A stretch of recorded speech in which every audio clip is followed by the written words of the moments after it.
തന്ത്രി നിയമനത്തിൽ ജാതിവാദവും പാരമ്പര്യവാദവും നിലനിൽക്കില്ല എന്ന് കോടതി 2025 തന്നെ ഹൈക്കോടതി പറഞ്ഞിട്ടുണ്ട്. അപ്പോൾ തന്ത്രികൾക്ക് ഇങ്ങനെ ഒരു നിയന്ത്രണമോ ഇല്ലെങ്കിൽ അവർക്ക് ഇങ്ങനെ ഒരു പരിഗണനയോ പ്രത്യേകിച്ച് കുടുംബപരമായിട്ട് ജാതിപരമായിട്ട് കൊടുക്കേണ്ടതില്ല എന്നുള്ളതാണ് ഇതിൽ നിന്ന് വ്യക്തമാകുന്ന കാര്യം. അങ്ങനെ വരുമ്പോൾ പിന്നെ തന്ത്രിമാരെ മാറ്റുന്നതോ പുതിയ ആൾക്കാരെ നിയമിക്കുന്നതിലോ എന്തെങ്കിലും തടസ്സമുണ്ടോ? അല്ല, അങ്ങനെ അതിന് അധികാരം ദേവസ്വം ബോർഡിനുണ്ടെന്ന് വളരെ വ്യക്തമായിട്ട് കഴിഞ്ഞ ഒക്ടോബർ 22 ഈ 2025 ഒക്ടോബർ 22 കേരള ഹൈക്കോടതി പുറപ്പെടുവിച്ചൊരു വിധിന്യായത്തിൽ വ്യക്തമായി പറയുന്നുണ്ട്. ആ വിധിന്യായം വളരെ സുപ്രധാനമായ ഒന്നാണ്. അതിന് മുൻപ് കോടതികളുടെ സമീപനം എന്തായിരുന്നു വെച്ച് കഴിഞ്ഞാൽ, ഇപ്പോൾ തിരുവിതാംകൂറിൽ കോടതിയിൽ ഒരുപാട് കേസുകൾ ഇത് സംബന്ധിച്ചൊക്കെ വന്നിട്ടുണ്ട്. അപ്പോഴൊക്കെ സമീപനം എന്തായിരുന്നു വെച്ചാൽ, പാരമ്പര്യത്തിനും ബ്രാഹ്മണ്യത്തിനും പ്രാധാന്യം കൊടുത്തുകൊണ്ടുള്ള വിധികളാണ് മുഴുവൻ വന്നിട്ടുള്ളത്. കാരണം കുടുംബ പാരമ്പര്യം നോക്കണം, ആ കൂട്ടത്തിൽ ബ്രാഹ്മണരും നോക്കണം, അല്ലാത്തവർക്ക് ഇതിനകത്തൊന്നും കാര്യമില്ല എന്നുള്ള നിലക്കാണ് പറഞ്ഞിരുന്നത്. ആ വിധിയിൽ നിന്ന്, ആ സമീപനത്തിൽ നിന്നും വ്യക്തമായൊരു മാറ്റമാണ് 2025 കേരള ഹൈക്കോടതിയിലുണ്ടായേക്കുന്ന വിധി. ആ വിധി പറയുന്നത് തന്ത്രിയുടെ റോളിനെ കുറിച്ചൊക്കെ അതിനകത്ത് പറയുന്നുണ്ട്, വ്യക്തമായിട്ട് പറയുന്നുണ്ട്. റിച്വൽ സൂപ്പർവിഷൻ ഉണ്ട്, അത് തന്ത്രിയുടെ ഒരു ജോലിയാണ്. പിന്നെ താന്ത്രിക നടപടിക്രമങ്ങൾ പാലിക്കുന്നുണ്ടോ എന്ന് ഉറപ്പുവരുത്തേണ്ട ഉത്തരവാദിത്വം അദ്ദേഹത്തിനാണ്. പ്രതിഷ്ഠ നടത്തുമ്പോൾ അതിൽ മുഖ്യ സ്ഥാനത്തിരിക്കേണ്ട ആളും അദ്ദേഹമാണ്. അമ്പലത്തിൻ്റെ മാനേജ്മെൻറ്റുമായി സഹകരിച്ച് പ്രവർത്തിക്കാനും അദ്ദേഹത്തിന് ബാധ്യതയുണ്ട്. ഇതൊക്കെയാണ് പറഞ്ഞിട്ടുള്ളൊരു കാര്യം. പക്ഷേ ഇത് പണ്ടേ മുതലേ ഉള്ളതാണ്. 1912 വളരെ സുപ്രധാനമായൊരു വിധിയൊക്കെ ഇത് സംബന്ധിച്ച് വന്നിട്ടുണ്ട്. ഈ കാര്യങ്ങളെക്കുറിച്ച് അന്വേഷിക്കാൻ വേണ്ടിയിട്ട് ഒരു ജസ്റ്റിസ് റാവു കമ്മീഷന് അന്ന് ഗവൺമെൻറ് വെച്ചിരുന്നു. ജസ്റ്റിസ് റാവു കമ്മീഷൻ അതിൻ്റെ റിപ്പോർട്ട് കൊടുത്തിരുന്നു. ആ റിപ്പോർട്ടൊക്കെ അനുസരിച്ചിട്ടായിരുന്നു പിന്നീട് വന്നിരുന്നത്. പക്ഷേ ഇപ്പോൾ കേരള ഹൈക്കോടതിയുടെ സമീപനത്തിൽ വലിയ മാറ്റങ്ങൾ സംഭവിച്ചു. അതെപ്പോഴാണെന്ന് വെച്ചാൽ, അഖില കേരള തന്ത്രി സമാജമാണ് ഈ കേസ് കൊടുത്തത്. അഖില കേരള തന്ത്രി സമാജം കേസ് കൊടുത്തിട്ട് പറഞ്ഞു, സംസ്ഥാന സർക്കാർ ഈ തന്ത്രി നിയമനത്തിലും ബാക്കി കാര്യങ്ങളിലും ഇടപെടുന്നത് ശരിയല്ല. കാരണം അത് പാരമ്പര്യമനുസരിച്ചും ജാത്യബോധത്തിൻ്റെ അടിസ്ഥാനത്തിലും നടക്കേണ്ട ഒരു കാര്യമാണ്. അതിനകത്ത് ഇടപെട്ടുകൊണ്ട് എന്തെങ്കിലും ഒരു കാര്യം പറയാനായിട്ട് സർക്കാരിന് യാതൊരു അധികാരവുമില്ല. ഇതായിരുന്നു ഇവരുടെ വാദം. ഈ കേരള ഹൈക്കോടതി അത് അപ്പാടെ തള്ളിക്കളഞ്ഞിട്ട് പറഞ്ഞ്, ദേവസ്വം ബോർഡിന് ഈ തന്ത്രികൾക്കും ശാന്തിമാർക്കും എല്ലാം യോഗ്യത നിർണ്ണയിക്കാൻ അവകാശമുണ്ട്. അത് ദേവസ്വം ബോർഡിൻ്റെ അധികാരത്തിൽപ്പെട്ട കാര്യമാണ്. അവർക്കത് യോഗ്യത നിർണ്ണയിക്കാം. എന്താ കാര്യം? അവരാണ് മുതലാളിമാർ. ആ മുതലാളിക്കാണ് ഏത് തരത്തിലുള്ള യോഗ്യത വേണം എന്ന് നിശ്ചയിക്കാൻ കഴിയുന്നത്. അപ്പോൾ അതുകൊണ്ട് ആ യോഗ്യത നിർണ്ണയിക്കാം. പിന്നെ ക്ഷേത്രത്തിലെ തന്ത്രി ശാന്തി നിയമനം എന്ന് പറയുന്നത് ഒരു സെക്കുലർ റെഗുലേറ്ററി ഫങ്ഷനാണ്. അതൊരു മതപരമായ ചടങ്ങല്ല. മതപരമായ ചടങ്ങ് നിർവഹിക്കുന്നതിന് വേണ്ടി ആളുകളെ തെരഞ്ഞെടുത്ത് നിയമിക്കുന്ന ജോലിയാണ്. മതപരമായ ചടങ്ങ് നിർവഹിക്കുന്നതിന് വേണ്ടി ആളുകളെ തെരഞ്ഞെടുത്ത് നിയമിക്കുന്ന ജോലി മതപരമായ ചടങ്ങല്ല. അതൊരു സെക്കുലർ ജോബാണ്. അത് ഒരു സെക്കുലർ ഫങ്ഷനാണ്. അപ്പോൾ ഒരാളെ നമ്മൾ തിരഞ്ഞെടുക്കുന്നതും അയാൾ ചെയ്യുന്ന കർമ്മവും രണ്ടും രണ്ടാണ്. ഇപ്പോൾ ഡോക്ടേഴ്സിനെ തിരഞ്ഞെടുക്കും. ആ ഡോക്ടേഴ്സിനെ തിരഞ്ഞെടുക്കുന്നവർ ഡോക്ടറുടെ പണി ചെയ്യുന്നവരല്ല. ഡോക്ടറുടെ പണി ചെയ്യാൻ യോഗ്യരായവരെ തിരഞ്ഞെടുത്ത് അങ്ങോട്ട് വിട്ടുകഴിഞ്ഞാൽ പിന്നെ അവരതിൻ്റെ പിന്നാലോട്ട് പോവുകയില്ല. അതേ രീതിയിൽ ക്ഷേത്രവുമായി ബന്ധപ്പെട്ട കാര്യങ്ങളും ചെയ്യുന്നതിന് വേണ്ടിയുള്ള ആളുകളെ തിരഞ്ഞെടുക്കുക എന്ന് പറയുന്നൊരു ജോലിയാണ് ദേവസ്വം ബോർഡ് ചെയ്യുന്നത്. ആ ദേവസ്വം ബോർഡിന് അതിനുള്ള അധികാരമുണ്ട് എന്ന് മാത്രമല്ല, അതൊരു സെക്കുലർ ആക്ടിവിറ്റിയാണ്. അത് റെഗുലേഷൻ നടത്തുന്നതിന് വേണ്ടി സെക്കുലർ റെഗുലേറ്ററി ഫങ്ഷനിങ് ആണ്. അത് ചെയ്യാനായിട്ട് അധികാരമുണ്ട്. അടുത്തതിൽ പറഞ്ഞിരിക്കുന്ന വളരെ സുപ്രധാനമായൊരു കാര്യം എന്താണെന്ന് വെച്ചാൽ, ഒരു പ്രത്യേക ജാതിയോ അല്ലെങ്കിൽ ഒരു പ്രത്യേക പാരമ്പര്യമോ അത് ഉള്ളത് ഹിന്ദു മതത്തിൻ്റെ അനിവാര്യമായ ഒരു ഘടകമല്ല. അപ്പോൾ ബ്രാഹ്മണനാണെന്നുള്ളതോ അല്ലെങ്കിൽ ഒരു തന്ത്രി കുടുംബത്തിൽ നിന്ന് വരുന്നതാണ് എന്നുള്ളതോ അത് ആ ഒരു പദവി ലഭിക്കാനായിട്ടുള്ള അനിവാര്യമായ അല്ലെങ്കിൽ ഹിന്ദു മതത്തിൻ്റെ അനിവാര്യമായ ഒരു ആചാരക്രമമല്ല എന്നും കോടതി പറഞ്ഞിട്ടുണ്ട്. അതെന്തുകൊണ്ട് കോടതി പറഞ്ഞു എന്ന് ചോദിച്ചു കഴിഞ്ഞാൽ, കാരണം ഇത്തരം കാര്യങ്ങൾ ചെയ്യും, ഇതൊരു ജോലിയാണ്. കാരണം ഇതിന് പൈസ കൊടുക്കുന്നുണ്ട്, മറ്റേ പെർക്സ് ഉണ്ട്. പെർക്സ് എന്ന് പറഞ്ഞാൽ മറ്റ് ആനുകൂല്യങ്ങളുണ്ട്. പൈസയും മറ്റ് ആനുകൂല്യങ്ങളും കൊടുക്കുന്ന ഒരു ജോലിക്ക് ആളെ എടുത്ത് വെക്കുമ്പോൾ അത് അതിൻ്റെ രീതിയിൽ ഗവൺമെൻറ്റിന് റെഗുലേറ്ററി അതോറിറ്റി ആയിട്ട് ഗവൺമെൻറ്റിന് ജോലി ചെയ്യാൻ കഴിയും. ഗവൺമെൻറ് ആ ജോലി ചെയ്യുന്നത് ദേവസ്വം ബോർഡ്, കാരണം ദേവസ്വം ബോർഡ് സ്വയംഭരണ അധികാരമുള്ള ബോർഡാണ്. അപ്പോൾ അത് ദേവസ്വം ബോർഡ് അത് ചെയ്യണം എന്നുള്ളതാണ്. എന്ന് മാത്രമല്ല പറഞ്ഞിരിക്കുന്നൊരു കാര്യം, ഏതെങ്കിലും ഒരു നടപടിക്രമം നിലവിലുള്ള നിയമത്തിനും ചട്ടത്തിനും എതിരാണെന്നുണ്ടെങ്കിൽ ആ നടപടിക്രമത്തിന് ഒരു കാരണവശാലും നിയമത്തിൻ്റെ മുന്നിൽ പരിരക്ഷ ഉണ്ടാകില്ല. അപ്പോൾ ഇതൊരു പ്രൊഫഷനായിട്ട് ഇപ്പോൾ പഠിപ്പിക്കുന്നുണ്ട്.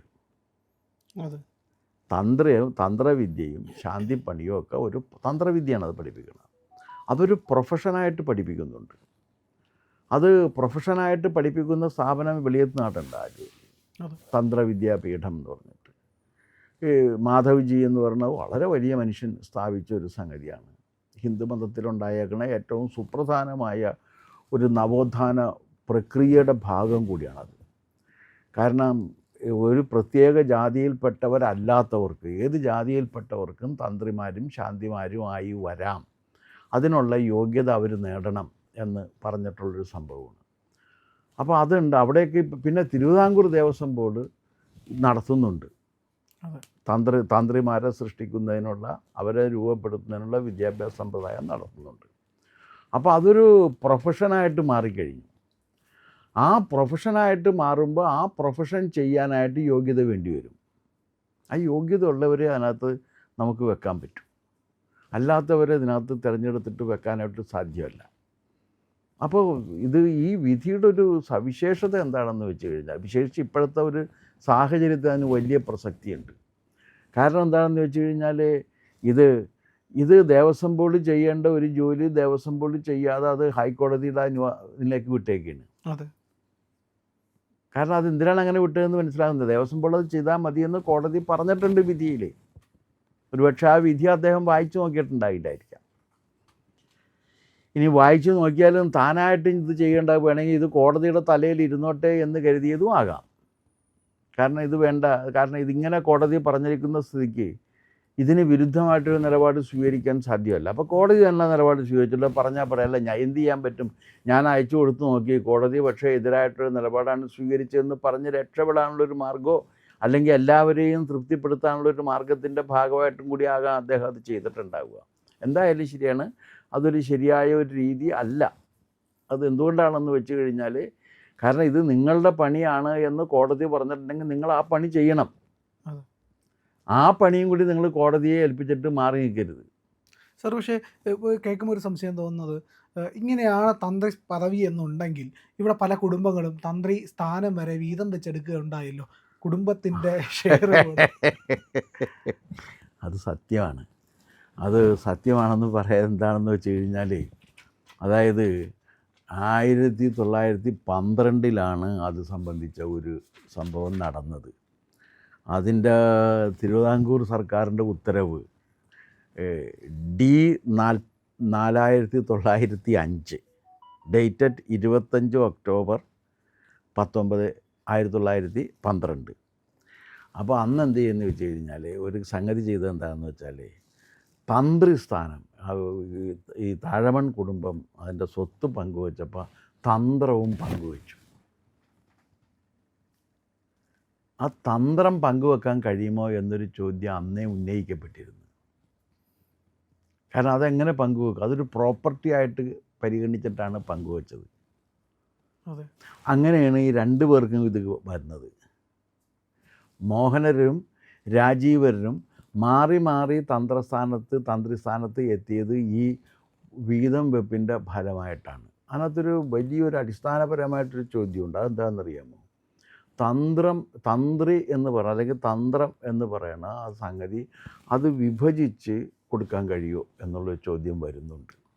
പക്ഷെ അന്ന് അത് വിഭജിച്ച് കൊടുക്കാൻ കഴിയും എന്നാണ് വെച്ചിരുന്നത്. അതെന്താ കാര്യമെന്ന് വെച്ച് കഴിഞ്ഞാൽ പാരമ്പര്യ അധികാരവും അവകാശവും അടിസ്ഥാനത്തിൽ ഇതിനെ കൊടുക്കാൻ കഴിയുമെന്നാണ് അന്നത്തെ കോടതി നിശ്ചയിച്ചിരുന്നത്. സ്വാതന്ത്ര്യത്തിനൊക്കെ വളരെ മുൻപ് നടന്ന ഒരു കാര്യമാണ് അന്നത്തെ കോടതി ഇത് നിശ്ചയിച്ചിരുന്നത്.